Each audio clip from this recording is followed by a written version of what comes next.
clear and loud,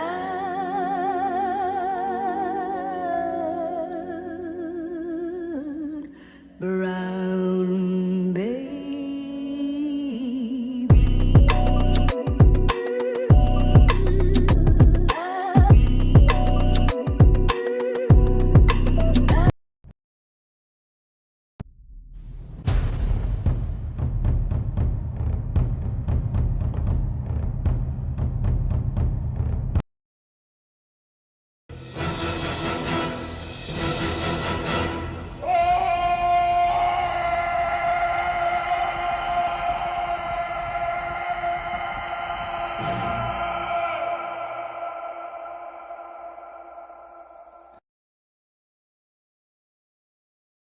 In a world overrun with the fake, delusional, and disingenuous, he stands as a beacon of truth.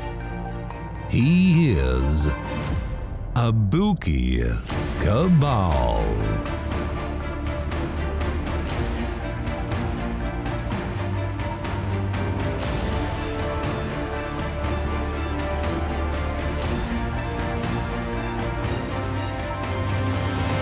You are listening to Abuki Cabal.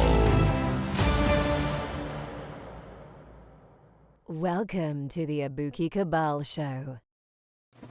What's going on, everybody? I know it's been a long time. I apologize. Sometimes real life kind of gets in the way of us doing things that we want to really do. That being said, I want to take a look at a couple of articles that I came across last week dealing with the birthright crisis, global birthright crisis. This particular story is dealing with Chile's plunging birth rates and how it may foreshadow the future in the United States. I don't know if you guys have noticed, but most of us find this to be kind of disheartening and alarming, to say the least.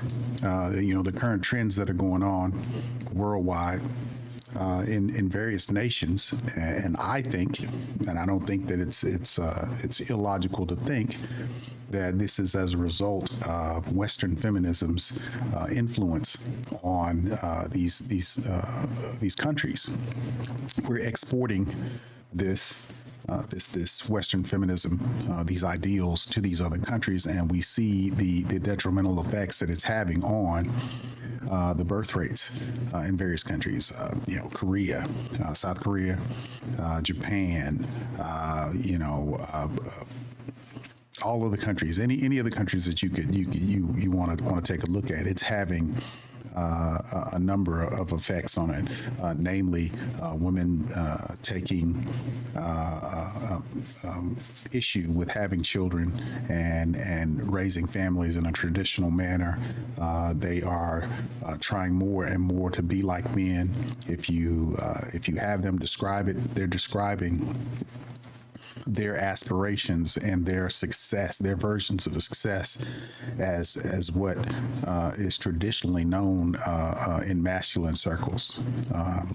When men describe, their levels of success, it's based off of, our money, our jobs, and whatnot. And now you have modern women describing the very same things, and also taking steps further by demanding that we find these things attractive in them when they throw out their resume and say, hey, this makes me an ideal candidate to be your partner, which is another thing that I cannot stand.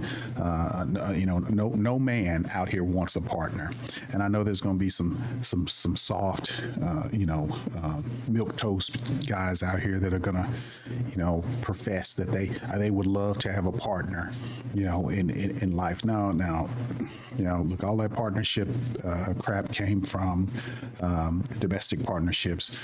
used to characterize, the gay folks before they were LGBTQIF, and women, and the feminist movement basically drew from that and started characterizing traditional heterosexual relationships as partnerships because it was more beneficial and equal in their eyes to characterize it that so that it wouldn't look like men had a superior role in any way. So all of this stuff has been just an effort to repackage and regurgitate it out to women so that women would start to more and more with each generation as they instituted this into teaching these kids at various levels, to accept these ideals as being the norm, whereas they didn't used to be the norm. They used to be rejected, largely by the majority. But now, over time, it's just like, when Caesar said that, and in the Roman times, Caesar said, I care not for the parents if I have the children, because if I teach the children, those children are going to be Romans. The parents are going to die out. I don't care about them. Actually, you can kill them. Just give me the kids. You can work them to death, slave labor them to death. Give me the children, and after I take them through my educational system, then they'll be Romans. They'll be loyal to Rome, and that's exactly what's happening right now. Our children are no longer loyal to traditional ideals. They are almost feminist loyalists. You see men who are not even resisting some of these, these new ideals and new pushes towards more effeminate men and more, I don't even know how to describe these new women. Look at these three up here.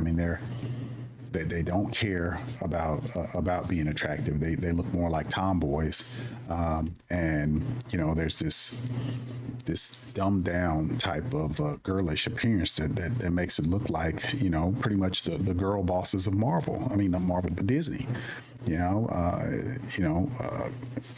They have this ideal like they can basically take on a man in any aspect of life, and this is part of the problem of what we're going through right now. And if you project this off into the future, you look at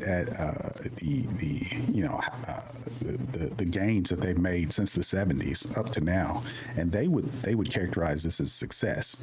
Whereas, any sane person would look at this and go, this is not beneficial to society as a whole. If we continue down this road and we're no longer having children, we're no longer having kids who are receptive to any kind of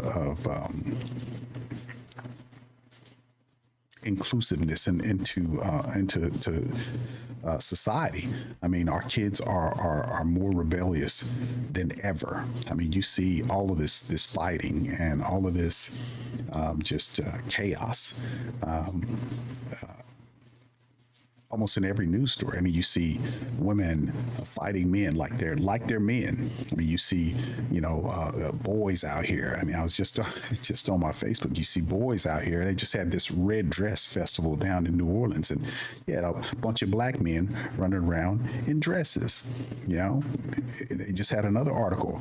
It was just like in the Boondocks, where you had these two young boys, in mini skirts and, black socks, knee-high socks, and, these goth looking shoes and a wife beater on, looking just like the Magnificent. This is ridiculous. And this is deemed as progress by these people.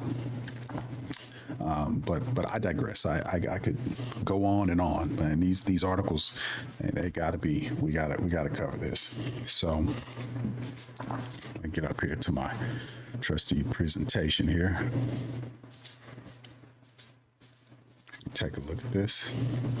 Okay, so here's the article here. I'll blow it up.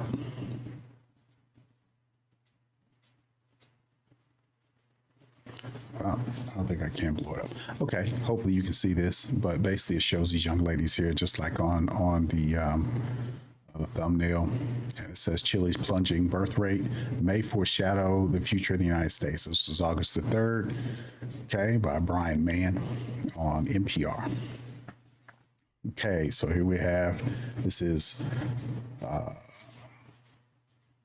Macarena Lagos, 19, Florencia Contreras, 23, and Mariana San Jose, and that's 21, are design students at a Catholic university in Santiago, Chile. All three voiced strong reservations about having children. They worried that motherhood would limit their freedom and choices. Who does that sound like? It sounds just like women here in the United States. Namely, sad to say, Black women champion this almost more than, I think more vigorously, I think than even white women do. And maybe that's because I see them more because I am Black. So I don't know, but I mean, we're seeing this more and more vigorously. I mean, you look at Eight at the Table. Look at a number of these shows that are out here where the female host adamantly voice their disgust with having children, as if they're being forced to do it, as if making money is more fulfilling in life than that, as if a man having free time is like almost an insult to them.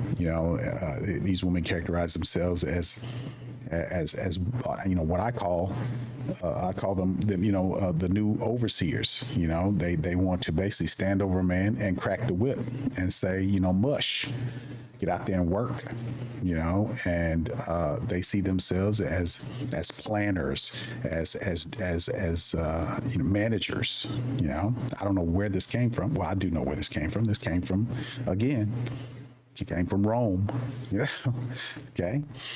So let's go on. Okay. San Diego, Chile, in a noisy market in a working class neighborhood in Santiago, Marcel Romero was selling bright balloons, little dolls, and flowers to passersby. She is in her 50s and comes from a big family. Her mother had 8 kids, which used to be common across Latin America. But Romero said her own decisions about parenting were very different from her mother's. I have only 2 children, she said. Asked why she chose to have a smaller family, Romero laughed and said, because of the cost of living. I would have had more. My ideal was 5. The reality was 2. Romero is part of a global trend towards much smaller families that experts say is reshaping Latin American society. In particular, at an astonishing rate, as recently as the 1990s, women across South America and the Caribbean had between 3 and 4 children on average. Oh, sorry about that. All right. Okay, there she is there, selling the balloons. Older Latin lady there. Okay. All right, but according to the latest United Nations report, the region's fertility rate had fallen to fewer than 2 children per woman. That's well below the 2.1 total fertility rate, a technical term used by researchers that is widely considered the minimum necessary to maintain a stable population. Okay. In Chile, meanwhile, the number has plunged even lower, barely above 1 child per woman, and is still falling. According to Romero, her own family's experience is helping shape her country's transformation. I love my children, and now my grandchildren very much, but they had only 1 and 1, she said, referring to her children's decision to have a single child apiece. The UN study found more than 1 in 10 nations around the world now have very low fertility, similar to Chile's. Okay. We now have a total fertility rate that is lower than most European countries, lower than Japan, said Martin Yopo Diaz, a sociologist at Santiago's Catholic University. I think this has huge implications for which we're not prepared as a society. Okay.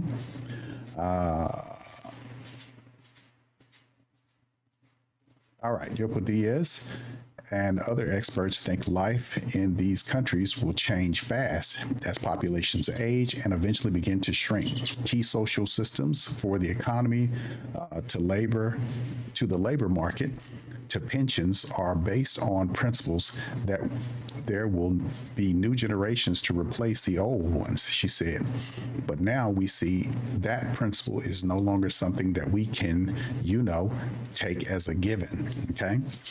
So, I think we've discussed this before. I know BGS has probably discussed this based on some of his other shows where we talked about how our whole credit system is based off of the children that we're going to have. So if we're no longer having those children, then it stands to reason that this economy that women covet so much, and all of this wealth and luxury that they covet, is going to be a thing of the past if there are no children, because they will feel it in the now if we cannot, base the longevity of our system on the next generation of children. If there are no next generation of children, and they're starting to see this, you're starting to see, in some places they say, well, I think it's here in the United States, they just, an article just came out that said there are less 18-year-olds than there has been in decades in this country, which is a significant,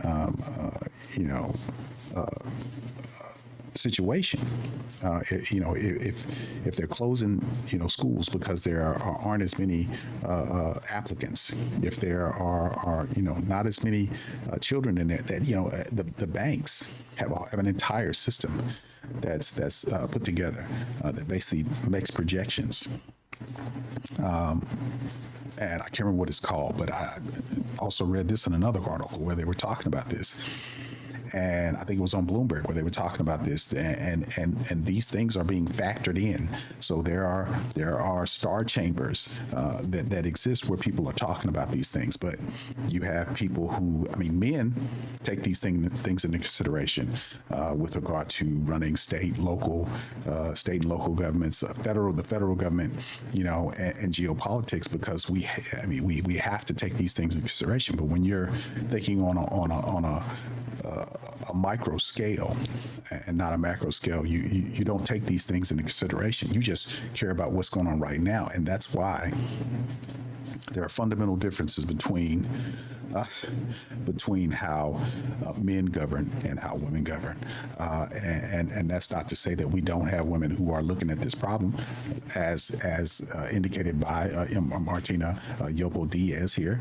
She's one of the people who are looking at this, but women, by and large, even when told about this type of information, they reject it. Wholeheartedly, they reject it. And start to espouse some of the feminist talking points about how children and marriage ruin their lives. Okay, so let's move on here. Shows a picture of a woman walking in Santiago with a stroller. Not many of them. There's a couple of them. Two women on the street walking with a stroller.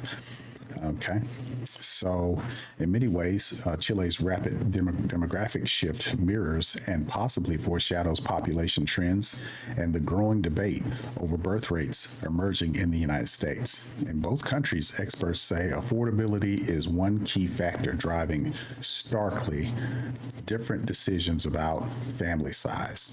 In the United States, as in Chile, individual choices made by women and families are expected to reshape everything from the workforce to elder care as the population of young people shrinks and the number of seniors over age 65 surges. One unanswered question is whether the U.S. birth rates will continue to decline sharply as Chile's had done. A decade ago, Chile had a relatively robust and stable total fertility rate of around 1.6, roughly the current rate in the United States, then Chile began to plunge again to the current rate of 1.1.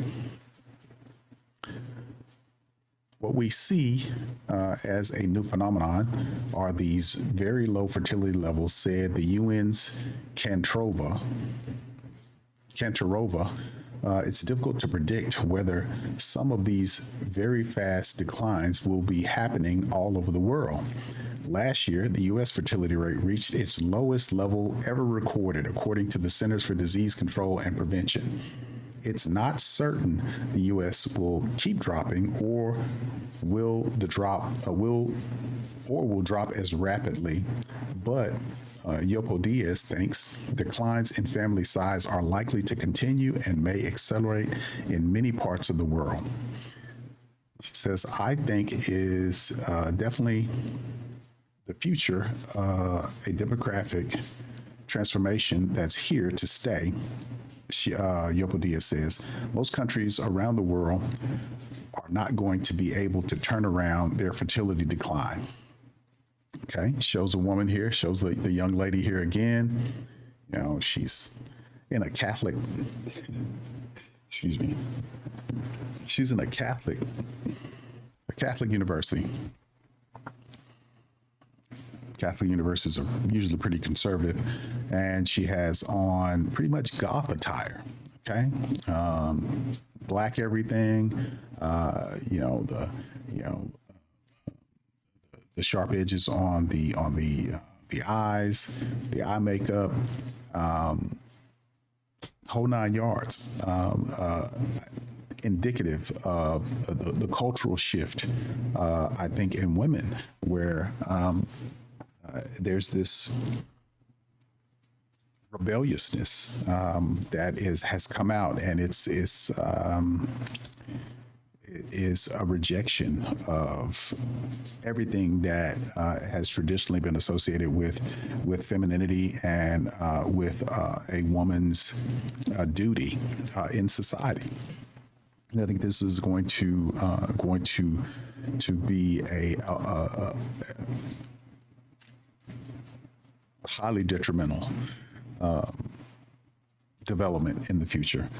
I think people are being, how can I say it?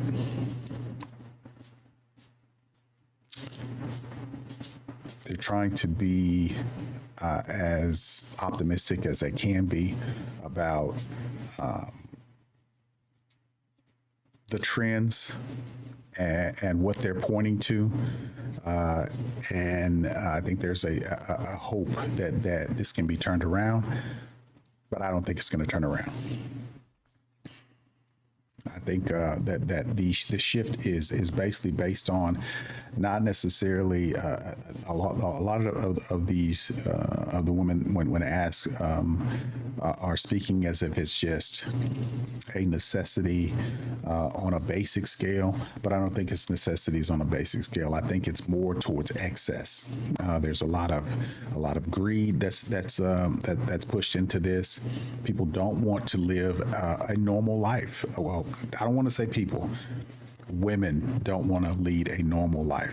I was looking at another podcast earlier where the women were basically characterizing why they left their marriages, and each one of them was saying that they just felt like they deserved more, like there was just more for them out there, and they left perfectly good marriages just for the sake of more. You know, the Joe Budden podcast had a segment on where they had Melissa Ford on, and they played the joke, this joke from a comedian where he said that I think he was talking about the Garden of Eden and how I can't even remember the joke, but if you guys get a chance to see that segment where the joke was told, but it was something to the effect that when when Eve saw the Garden of Eden, she was just expecting more, and pretty much that was, they kind of laughed at it, and Melissa didn't get it. And basically it's just like anytime something is presented to a woman, and she wants more, she expects more. Nothing that is there is ever good enough is pretty much the gist of it. Okay, so let's move on. The researchers say there is another key way Chile and the United States are strikingly similar. A fast-growing number of women in both countries are delaying motherhood until much later in life, in many cases opting out of parenting altogether. And this is another trend where women are being given these overly optimistic options for freezing their eggs and having kids in their 40s and 50s, and they when they're young they don't understand the implications of trying to run behind a child and taking a child to school and all that in your 40s and 50s. That is, I can tell you, look, I'm in my 50s, and I can tell you there is nothing in this world that would be more painful than to have to chase around a kid and do some of the things that I did when my son was younger at this age. It's crazy, and maybe it's just the optimism of youth, but these women are being sold a bill of goods, and you guys know I work in healthcare. I've been in healthcare for over 30 years, and I can tell you that working with patients and doing all of this, I can tell you that when you start seeing people in that start hitting that the 50s and the 60s and all this. I know they're showing all of these old women up in Hollywood and whatnot, and they still look good for their age. They still got bad knees. They still ain't moving around good. And you still got to deal with menopause and all these other types of things. So all of this optimism that you can wait until the utmost last minute to have children is a crock. And people need to really start being honest about that, from medical professionals, doctors, nurses, advanced practice, nurses and whatnot. People need to start coming out and talking about this, I think, in public. I think the government needs to start coming out, having programs to basically honestly discuss the implications of these later birth rates and what it's going to do to society at large, because this is going to be catastrophic. It really is. And if look, I've got 1, 2, 3, 4 articles here that all came out last week from different parts of the world that are talking about the same thing. This is a global problem. Now, if it's happening on a global level, imagine what's going to happen with each country and the effects on the global economy, the local economies. If there is no way for them to have a credit system based on children that we have in the future. We got to do something about this. We really do. Okay, moving on. It's not something I dream of seeing myself as a mother. I'm just not interested, says Florencia Contreras, a 23-year-old art student.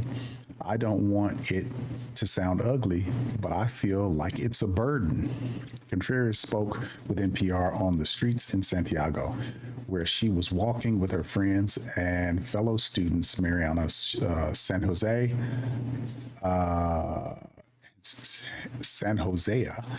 21, and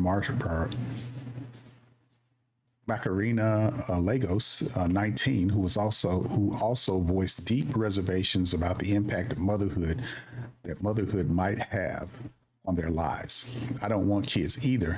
Not at all, Lagos said. Even if I were more financially stable, I don't think I'm cut out to be a mother. I also don't feel like the world is a nice place to bring someone else into. I don't like the state of the planet and the world in general. San Jose was the only one of the three to voice some openness to having children, but she too said it would be a problem if it happened in a way that disturbed her education or career. I think it's very much in the future to make that decision. She said, along with questions of affordability, many researchers believe growing freedom and autonomy for young people. Now, see how they push away from young people. No, it's not young people. It's growing freedom and autonomy for young women, and it's being pushed and advertised in any and every positive way that they can possibly shovel it down their throats, to the point to where now they see everything that is marriage and family and children and having children as detrimental to their very existence. Okay, so again, freedom and autonomy for young people, particularly for young women. Okay. So then they go on to say young women. No, it's not just young people. I think it's more young women than anything lies at the heart of what the UN report describes as an unprecedented shift in human behavior. And let's not skip around the effects of the internet. And its ability to project these ideas out at warp speed to these other countries. You're starting to see the behavior of women in Africa. Various African countries acting exactly like black women here, exactly like them, down to the way that they interact in relationships, the way they talk to men, the way they dress, everything about them, their hair, the weave, the BBLs, all of that stuff it's all that poison is being shot out from America into these other countries. The very things that we despise as men here in this country are being projected out to women all around the world. Okay, so here is Antonia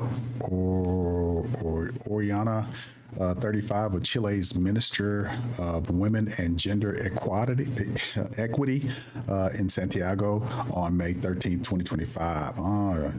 You got programs all over the world for women and gender equity. Okay. So again, more poison being shot out there.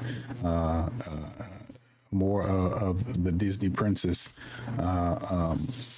ministries being spread all over the world. Okay.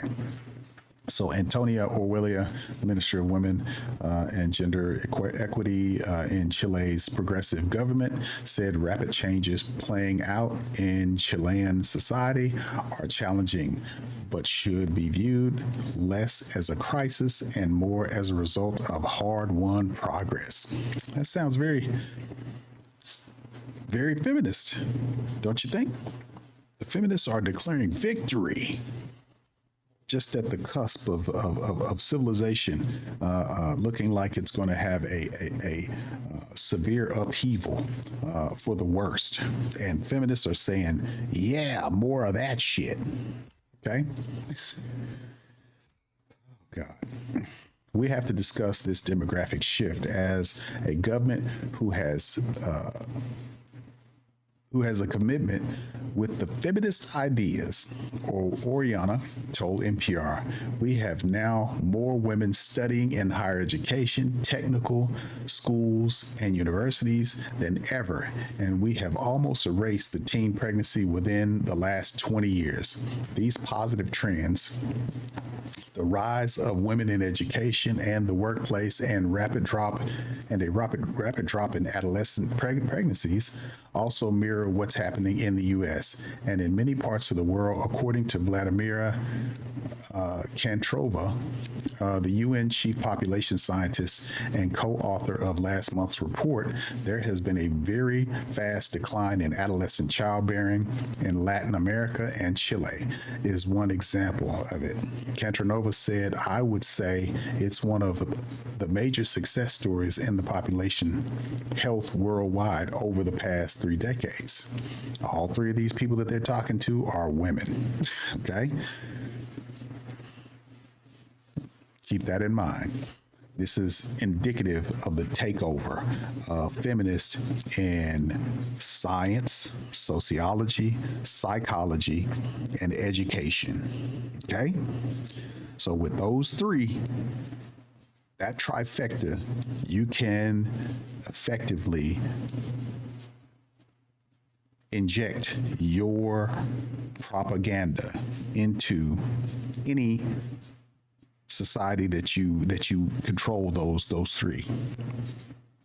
And after each generation, you'll become stronger and stronger and stronger, okay? So that's what's been happening here in the United States since the 1970s, okay? And we're projecting all of that into the future. You look at that at their gains, their strategic wins, and if you project those strategic wins into the future, you can see just about what our future is going to look like. It's not hard for you to project that, you know, and a person who is objective, and it used to be objectivity didn't have a sex to it, but it's starting to look like only certain people can be objective, you know, with regard to this data, because other people start to have feelings for other folks and start to empathize with the position of the sisterhood, you know, if you will. They could see society on the cusp of damnation, and they would still be reaching for what's better on the horizon. There's got to be something better out there. It's got to be something better. That's just the way they move. Unfortunately, that's just the way they move. You know, and I mean, here it is. They're alarmed by some of this, but at the same time, you got other people. I mean, they're all together. Basically, one is alarmed, but I'm not that alarmed. The others are saying, "Oh, this is a win for feminism and for society as a whole," you know, and you know, it just muddies the water. And in the meantime, all the male voices are sitting back, not really saying anything because they want to be politically correct and they don't want to come out and, you know, and look like, you know, they're kind of trying to take the limelight away from these other folks. So you got a bunch of people who are out there, out in the front of this, who are not necessarily doing anything about the problem. They're talking about it, but they're not necessarily doing anything about the problem. And the solution to the problem, I don't think there's going to be any political will for it. You know, everything's just getting gayer and more feminist, and there are more attacks on traditional masculinity and marriage and family, and I don't see it getting better. I mean, maybe it's me. I mean, you guys let me know in the comments whether you think this is this sounds like it's very important to them. But again, this is NPR, so I might have to take this, you know, that part with a grain of salt, because they are kind of leaning that way. But let's continue. All right. Where did I go off? There has been a very fast decline in adolescent childbearing in Latin America, and Chile is one of the examples Kantrova said. I would say it is one of the major success stories in population health. Okay, we covered that. Okay, among conservatives in Chile populist movement. But as in the U.S., many conservative leaders in Chile view these demographic changes as very differently. Chilean political parties on the right regularly portray the rapid drop in family size and the changing roles of women as threats to the nation's culture and identity. Jose Antonio Cast is a leading populist candidate in this year's presidential race, posted a campaign video celebrating what he describes as women's traditional identity as mothers. Mothers are essential. The mother-child bond is tremendous, he said. A society that wants to develop needs this emotional bond. I wholeheartedly agree. Okay. Chile's influential Roman Catholic Church has also taken up the cause of motherhood and population. In an interview with the national TV station TVN, the Archbishop of Santiago, Fernando Chomali called the country's population trends an urgent problem. The birth rate we have today is practically zero, he warned. That needs to be addressed urgently because Chile is an aging country. As in the United States, conservative Chilean politicians hope to implement policies, including economic incentives, that might encourage young couples and women to have more children. The Trump administration have introduced similar efforts in the United States, including a savings program for babies called Trump accounts. Okay, there's Yopo Diaz at her home in Santiago, Chile. And you see a little playground, no children. Okay. According to Yopo Diaz, these measures appear far too modest. So Yopo Diaz she is serious about this. So she's saying these are far too modest, that they need to reverse the downward trend in the birth rates worldwide. She believes societies need to adapt to what appears to be a permanent change in the way women view their lives and prioritize motherhood. Today, being a woman doesn't necessarily mean to be a mother, and having a family doesn't necessarily mean to have children, she said. Many women who spoke to NPR in Chile voiced concern about government policies that might attempt to limit their growing freedom. Okay. They also voiced doubt that the government efforts to incentivize parenting would change their attitudes. No matter what the government does, it's still a decision, my own, said 19-year-old Macarena Lagos. And no matter what the government does, I don't think my decision would change. Okay. So there you have that article. All right. So she sounded just like the women here in the United States. Used to be different. There were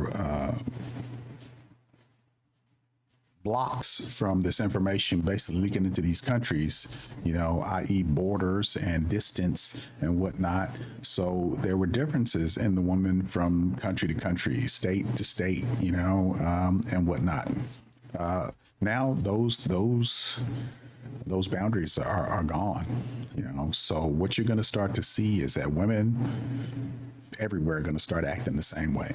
We were never, ever in the history of mankind were we ever intended to be in such close proximity to each other as in these massive cities and basically communicating with each other across, vast distances as if they're across the street, because now you're going to start to see, we already see women competing with women who are in an entire country rather than in their small community. It used to be you go to school, high school, whatever the case may be, you would see, the number of attractive females in the entire group, would be a small number, and then you would have a much larger group of average females, and then you would have a smaller group of extremely unattractive females, but it would all even out, you know what I mean? And it was the same for men as well. Well, now all the females think they all look like the best looking females, and they all big up each other to where, their opinions of each other and their visualization mentally and physically is skewed. And it's not based on any kind of reality. I mean, you look at, all these shows out here, and you see them on panels, and what they say is not consistent with reality or logic, so we see that. So we have this article. So we'll go on to the next article, which is in Newsweek. Okay, this one says a real reason behind the birth rate decline. Okay. This is Newsweek, August the 2nd, again, okay? Here's another one, talking about the United States. Countries all over the world are facing declining birth rates, sparking fears there will one day be more elderly people than working age people to support them. For example, in the United States, the fertility rate, the average number of children a woman has in her lifetime, is now projected to the lowest average, 1.6 births per woman, over the next 3 decades, according to the Congressional Budget Office. Okay? The latest forecast released this year, that is below the replacement rate of 2.1 births per woman required to maintain a stable population without immigration. Financial struggles are often cited as the reason for people having fewer to no children, but recent research has focused on cultural changes. Newsweek has pulled together the main reason birth rates are declining to build a detailed picture of the issues many governments are trying to tackle. Okay. Financial worries. We saw that in the last article. Okay. 2008 financial crisis and its impacts on housing, inflation, and pay is generally cited as a major contributor to people's decision to delay having children, to have fewer children, or not to have them at all. In June, the United Nations Population Fund found that 39% of the 14,000 people across the 14 countries it surveyed said financial limitations prevented them from having their desired family size.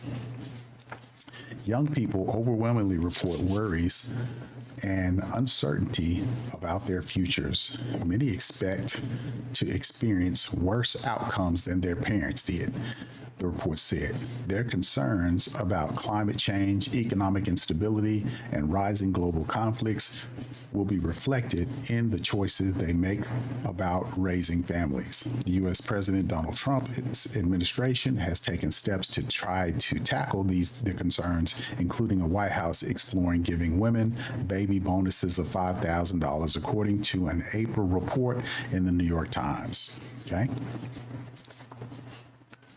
All right. The country could also make childbirth free for privately insured families with a bipartisan Supporting Healthy Moms and Baby Act, which would designate maternity care as an essential health benefit under the Affordable Care Act, which was introduced in the Senate in May. Family policies. Policies around child care and parental leave come up just as often as financial struggles, and the two are often connected. Countries that have sustained or moderately increased birth rates, like France and the Nordic nations, have done so by investing in affordable child care, paid parental leave, gender equal workplaces, and housing support. In Poonam Matrejia, executive director of the Population Fund in India, These create an enabling environment where people feel secure in having children, she told Newsweek. Fertility decisions are shaped by long-term confidence, not one-off cash handouts. Similarly, Theodore Costco, a research fellow at the Oxford Institute of Population Aging, told Newsweek that addressing declining birth rates would require comprehensive support mechanisms such as affordable child care, paid parental leave, healthcare access, and economic stability. Gender inequality. Right, another linked aspect to this is gender inequality, a cause often stressed by Matreja while speaking about the situation in India, where the fertility rate is 1.9, according to the World Bank. Data she called gender inequality a critical challenge. No country has become economically advanced without a substantial participation from women in the economy, she previously told Newsweek. The burden of caregiving, whether for a child or elderly family members, falls disproportionately on women, and policies must enable women to balance work and caregiving effectively. I don't know about that. I don't know about that aspiration that no country has become economically advanced without substantial participation from women. I don't know about that. Hey, I'll have to look into that. That's maybe something that I'll look into next. Okay, but they make they espouse these types of things because they want more of what they're getting. Again, I know y'all get tired of us talking about Pauli Murray, but these are the keys that she gave them. She gave them the keys to the castle by basically giving them the playbook by which black folks won against the system here for the rights that we have basically given away to everybody else. Well, the Democratic Party has. They've given away to everybody else. As soon as we won all of our political capital from the civil rights movement, Pauli Murray handed those keys over to the feminist movement, and the feminist movement handed them right on over to the gay folks. And from there, you see a projected path that moved on into the future up to this last election, where you start seeing them basically trying to give all of our political capital away to everybody else. They barely talked about black folks at all. I know this is moving away from this, but this is significant, to where we are today, because now the focus is completely and utterly on the feminist movement of white women. And this is what is based. This is the cancer that's being spread out all over the world. That is basically the cult of more, the cult of equity. The cult of I should have the same outcome as you, but not necessarily the same effort. Okay. So, again, let's get back to the article. All right. So, another aspect is gender equity, inequity, a cause often stressed by by India, fertility. Okay. No country. Okay. Where she says no country has been economically advanced. Okay, Thomas Sabatka, Deputy Director of Vienna Institute of Demography, told Newsweek recent research emphasizes that fertility trends to be higher where gender equality is stronger and where institutional support helps reduce the cost and complexity of raising children. He cited France, Sweden as examples. while their fertility rates have still plummeted in the past decade, 1.66 and 1.45, respectively, according to the World Bank's data. They are higher than the European Union, which is 1.38. Okay, so you can see all over the European nations, you're seeing them plummet. They're even lower than ours. So this is definitely a significant issue. Okay, this is partly thanks to generous family policies with affordable child care, well-paid parental leaves, and generous financial benefits to families. He said these, together with high levels of gender equality, make it easier, especially for the better educated women and couples, to achieve the number of children they planned. Okay, cultural shifts. Another major, albeit more difficult to measure, contributor is a shift in cultural values.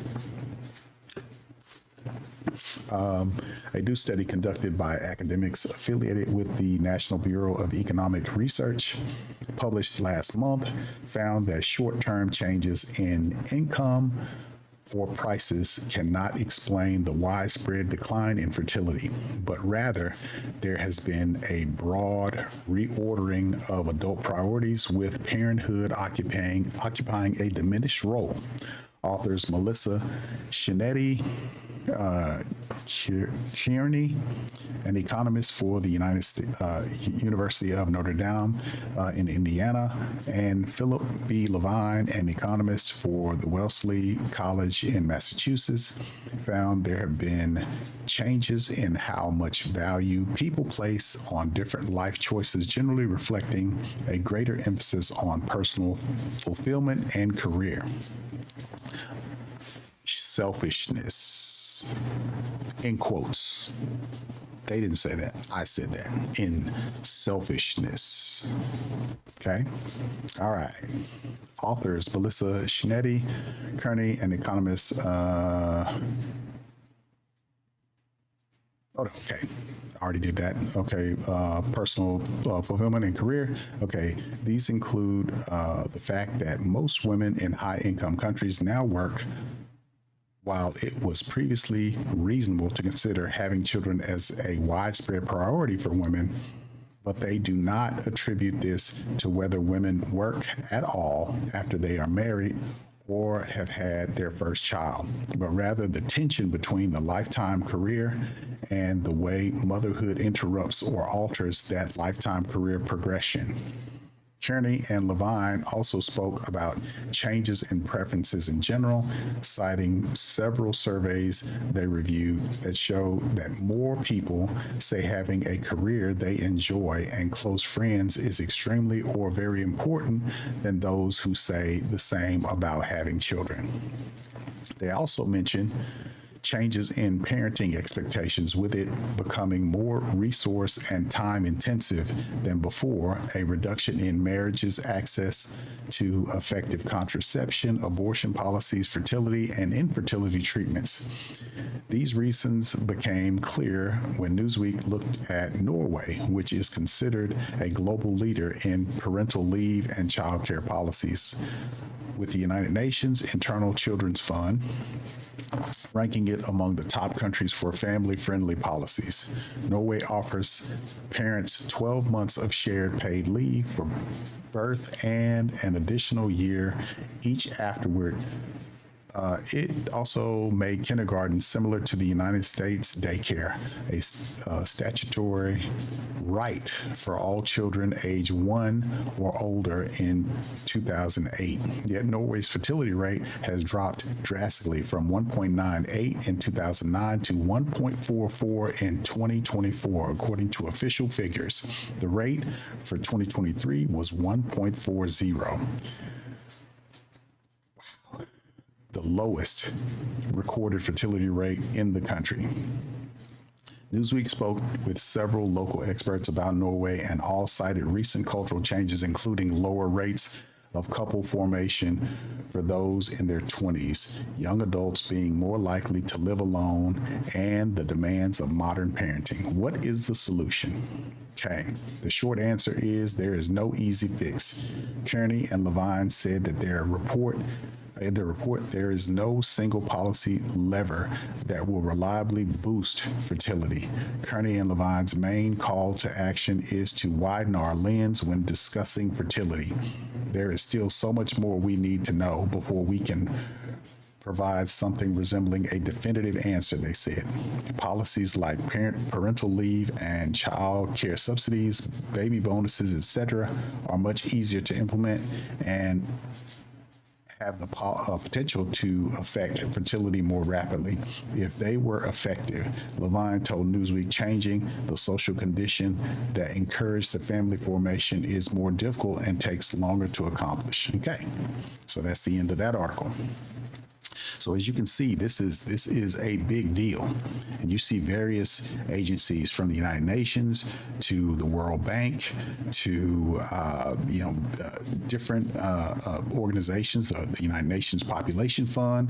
You see all kinds of organizations, the European Union. Everyone is talking about these drastic changes, and you can see these countries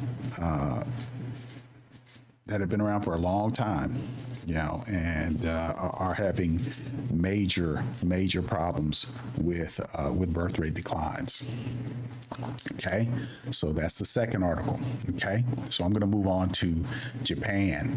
Okay, Japan is having issues with their population, and it's being deemed an emergency. Newsweek again, okay? This is on August the 8th. All right? So all these articles are like days apart. So this is being talked about, and these articles are being written, and they ain't being written for nothing, because these organizations are talking behind the scenes. Like I said, the Star Chambers are talking, and there's some behind the scenes moves that are pushing towards something to be done about this before it's too late.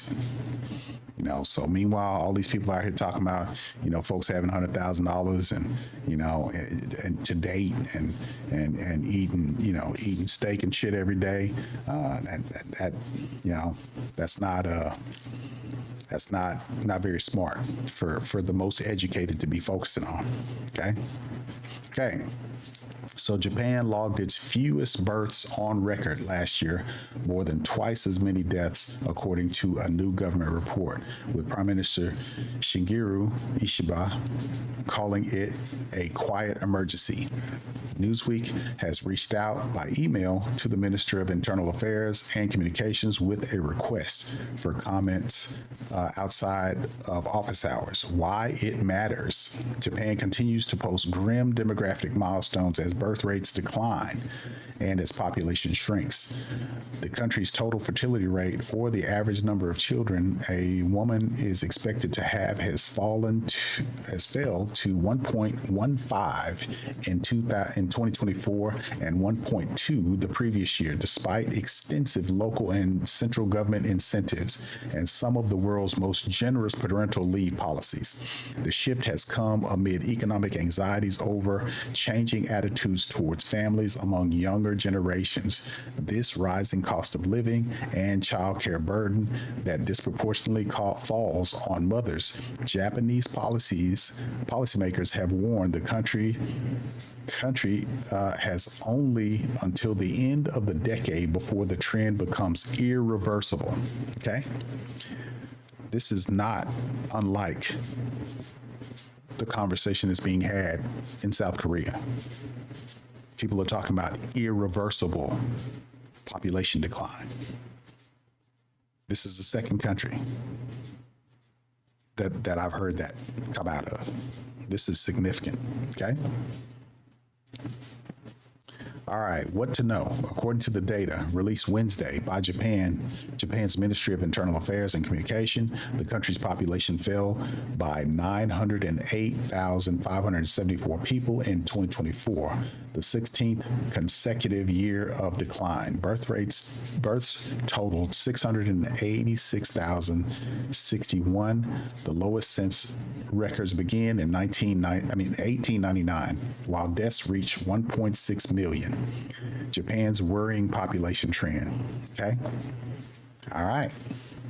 So you're starting to see deaths increase and births decrease, showing the trends in a graph there.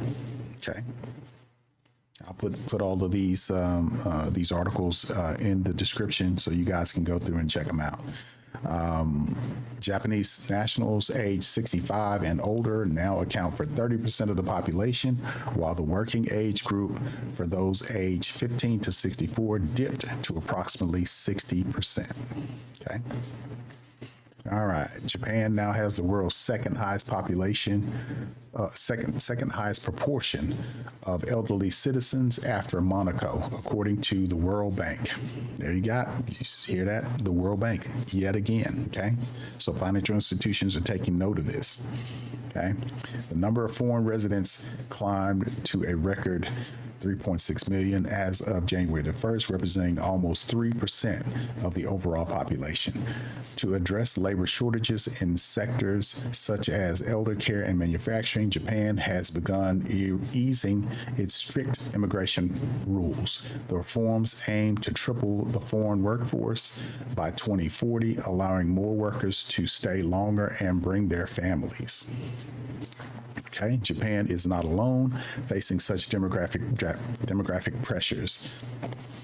Before I even got to it, here it is. South Korea, China, and Taiwan are also racing to boost birth rates, fearing the long-term drag on their economies, okay? These countries that you see up here, South Korea, China, Taiwan, Japan, these countries never had issues with birth rates, never had issues with families, none of that. Okay. So there's something that no one is talking about that is affecting every single one of these countries. And I think that one thing is media. I think it's coming in music. I think it's coming in cultural shifts that are in things like, you know, our literature. Every form of media is piping in feminist propaganda. Everything. If you listen to what the reasons why these women do not want to engage anymore in traditionalism it's because of they're saying the same things. They're saying the likelihood of these women saying the same thing is so astronomical that I can't even put it into words. I mean, it is a mathematical improbability that all of these women in different countries with different cultures will be saying the exact same thing. Does anybody, am I the only one that's getting this? Because I'm telling you that the barriers to this are profound. Language, distance, culture, things that are so different between each one of these countries that basically it you know, if you were to go and travel to these countries, it would be difficult for you to interact with them in a way, even living there, you know, to do it in a way that's seamless. Okay. But the influence of media through the internet, I think, has bridged that gap. And it's causing changes, unforeseen changes. You know, everybody was talking about this free information and free exchange of ideas. This is as a result of that. You know, no one thought about the negative aspects of this and how it would affect how we interact with each other on a primal level. You know, if we no longer can interact on a basic level, like having kids and having social interaction, you know, then we're done as a species. We're done. And this is indicative of that. If we don't somehow overcome this problem. Okay, what people are saying. Takumi Fujinami, a senior researcher at Japan's Research Institute, was quoted by Taiwanese news outlet K News. Low-income groups are not having children. The urgent task should be to improve the economic situation of young people, such as raising the minimum wage so that they can marry and have children. Kei Nishiuchi, the CEO, sorry, of Soju Data Inc., a data science consultancy in Tokyo, previously told the Fuji News Network, as the number of elderly increase and the working age population shrinks, we're starting to see an impact on the economy's overall productivity. Even the very assumption behind how our society redistributes resources, such as who pays taxes, who provides elder care, are being called into question. Japanese Prime Minister Shigeru Ishiba said in a parliamentary speech in October, the low birth rates and the resulting population decline are a challenge to the very foundations of the country, a quiet emergency, so to speak. Well, it better not be a quiet emergency for long. It better be a loud emergency. Okay. What happens next? Japan has in recent years intensified efforts to counter its looming demographic crunch, including subsidies for childcare, education, and fertility treatments. Okay? So you see some of the same efforts to try to solve the problem. The new one being infertility treatments.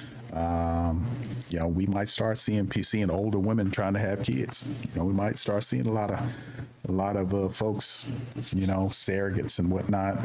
You know, I don't know. I don't know that there's going to be a big, you know, a way to overcome this. You know, but again, you guys let me know in the comments about what you think. Here's the last one, and here's another aspect of this that people haven't been paying attention to, is that if there's a falling birth rate, you know, our ability to defend ourselves in a military fashion is going to be diminished. You know, South Korea's military shrinks by 20% as low birth rates hit recruitment. You're going to start seeing the same things happening here and in all the other countries around the world. Their inability to recruit, you know, you know, recruits that will be viable to basically defend their territories. Okay. So here we go here. South Korea's military has shrunk by 20% in the past 6 years, largely due to a sharp decrease in the population of men. Enlistment age for mandatory service in the country with the world's lowest birth rate, according to a report. The sharp decline in the pool of men available for the military service is also causing a shortfall in the number of officers and could result in operational difficulties, the Defense Ministry said in the report. The report was made to the ruling Democratic Party member of Parliament, Chu Mi-ai, whose office released it. The size of South Korea's military has declined steadily since the early 2000s, when it had about 690,000 soldiers.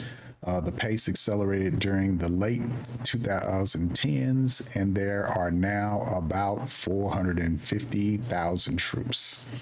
North Korea is believed to have an active duty military of about 1.2 million, according to the latest estimate by the Defense Ministry of 2022.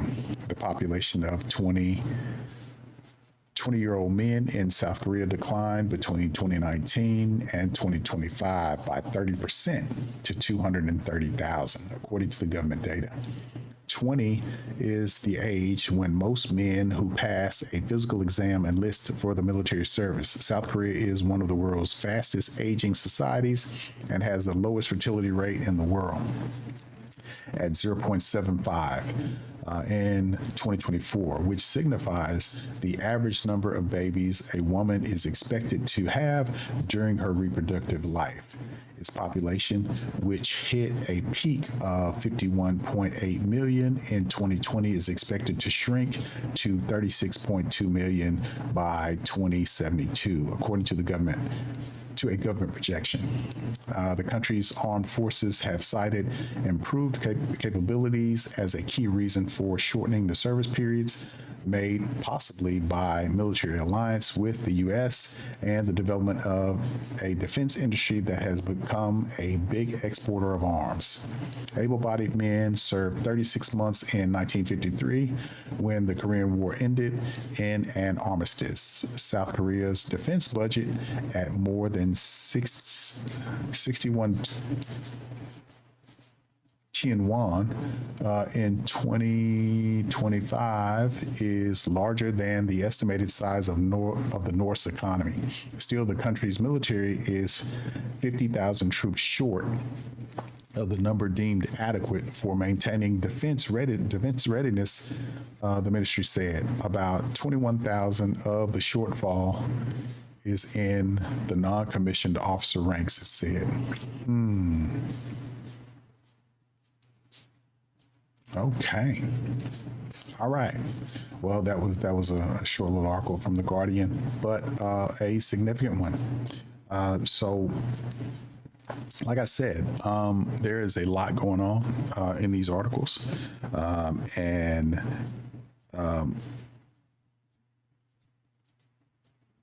just to reiterate the importance of this and how little people are really talking about it. I wanted to basically, go over this and see what you guys thought about what each one of these articles are saying and what they're not saying about how this has occurred, what's causing this, how we're going to get out of this, because this is not just these other countries, this is every country in the world, and all of it's leading one way, but nobody wants to address the elephant in the room, and that is that this cultural shift is not, it's not something that just came out of the blue. This is something that's been orchestrated and has been strategic. And are we going to be able to course correct as a species, or are we going to go silently into the night, acting as if this is a good thing?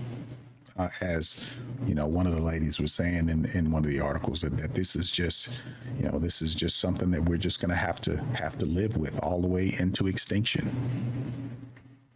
I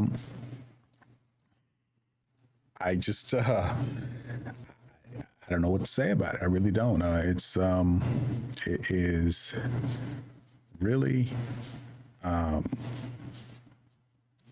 it's really a scary proposition to think about.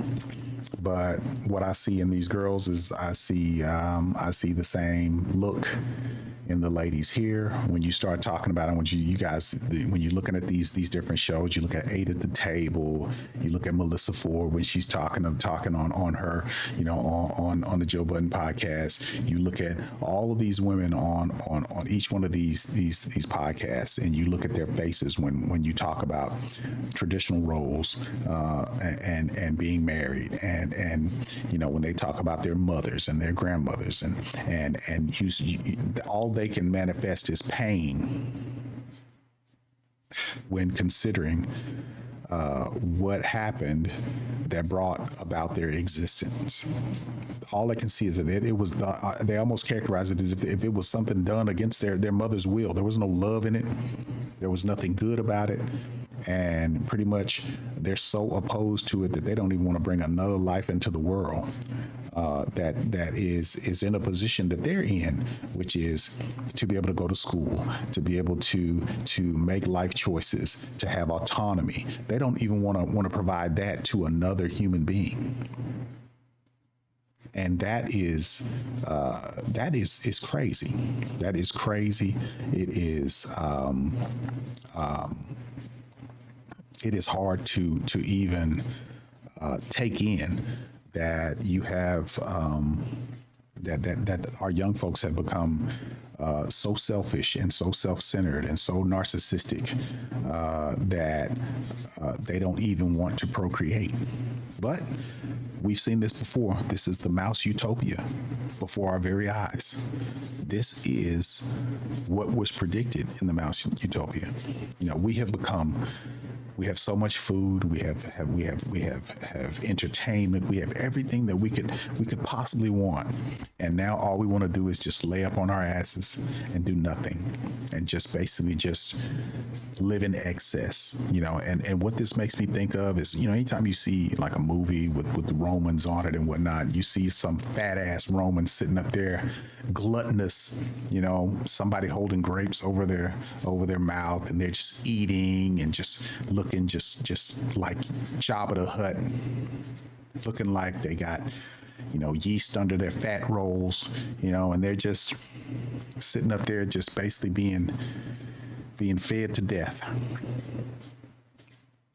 That's what I think, you know, our society is basically looking like right now, because we have basically created a monster. And I just don't think that there's anything that we can do that's going to make these women want to turn around. It's just not going to happen. So, you know, with that being said, I'm going to I'll go ahead and close out. I've got a new closing song. I hope you guys like it. It's called Night Job. Here's it goes. Feeling that this prosperity isn't something on which we can base our hopes for the future.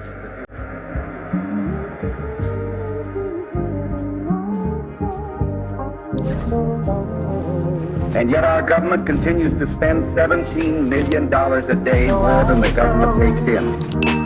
You're telling me we gotta go spend money to keep from going bankrupt?